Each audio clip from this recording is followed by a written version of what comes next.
Hey, welcome back to 7-Minute Books. I'm Sam, and today we're talking about SuperBetter by Jane McGonigal. Sophie, I have to be honest, when I first heard the subtitle, A Gameful Approach to Living Your Best Life, I thought this was going to be some fluffy positive thinking stuff.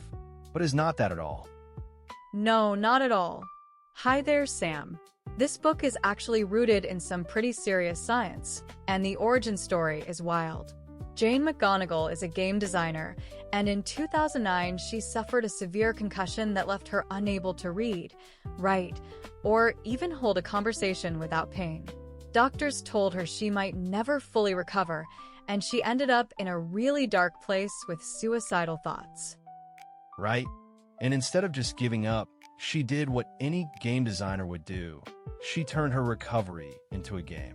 She created challenges, recruited allies, identified power-ups in her daily life. And within weeks, she started feeling better. Within months, she had not only recovered, but had developed this whole method. Exactly.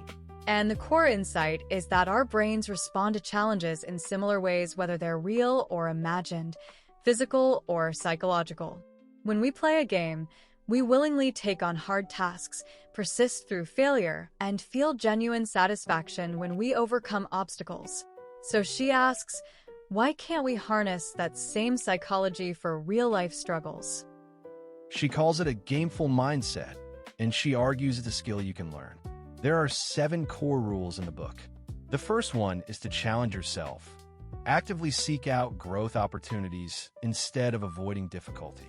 And it's not about taking on more than you can handle. It's about reframing the challenges you already face as opportunities. And the second rule is to collect power-ups. These are small, simple actions that boost your well-being in some way: physical, mental, emotional, and/or social. Taking 3 deep breaths, stretching for 30 seconds, sending a text to a friend. They seem tiny, but they accumulate momentum. I love that because it's so doable. Then there's Rule 3, find and fight bad guys. And she's careful to say the bad guys are not people.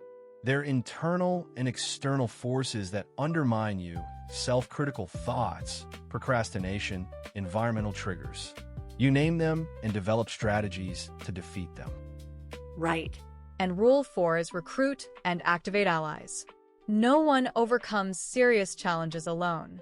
She gives specific strategies for asking for help effectively and building a support network. Then Rule 5 is adopt a secret identity. Create an alter ego who embodies the qualities you want to develop. Okay, that one sounds a little out there, but the research actually backs it up. Adopting a different persona can change your behavior and improve performance. When you think of yourself as a superhero or a warrior, you tap into strengths your everyday self might not access. Then Rule 6 is level up. Track your progress and celebrate achievements, no matter how small. We're so focused on failures that we overlook real progress. And Rule 7 is go on quests, meaningful missions aligned with your values, framed as adventures with a backstory and a reward. The scientific foundation is solid too. She talks about post-traumatic growth, the idea that people who've experienced significant adversity often emerge stronger, more appreciative, more connected. We all know about post-traumatic stress, but post-traumatic growth is equally real. And she draws on the broaden-and-build theory of positive emotions. Positive emotions like joy and gratitude actually expand our cognitive resources, making us more creative and resilient. The SuperBetter method deliberately cultivates those emotions through power-ups, quests, and social connection. She also talks about stress physiology. Stress isn't inherently harmful. It becomes damaging when we perceive it as overwhelming and uncontrollable. The gameful mindset helps shift from a threat response to a challenge response. That's why athletes seek out pressure situations. There's a great example in the book of a woman with chronic pain who used the method to reduce her suffering and increase her activity. And a man recovering from a heart attack used it to rebuild his health and relationships. The method doesn't eliminate difficulty, it changes your relationship to it. And she addresses common pitfalls like comparing yourself to others on social media. She says the only meaningful comparison is with your past self. And perfectionism. The gameful mindset embraces imperfection. Failures are just data.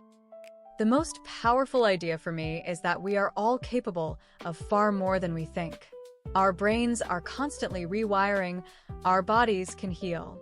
The limits we perceive are often self-imposed. The method is not about becoming a different person, but discovering strengths already within us.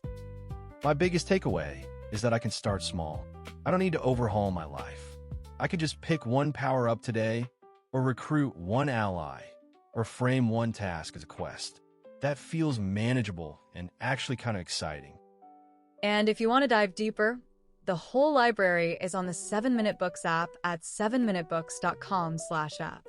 There are over 6,000 fiction and nonfiction titles you can read or listen to in any language, all for $2.99 a month, $9.99 a year, or $19.99 for lifetime access. The game is already underway. The only question is whether we play it as victims or as heroes. Thanks, Sophie. Thanks, Sam. We'll see you in the next one.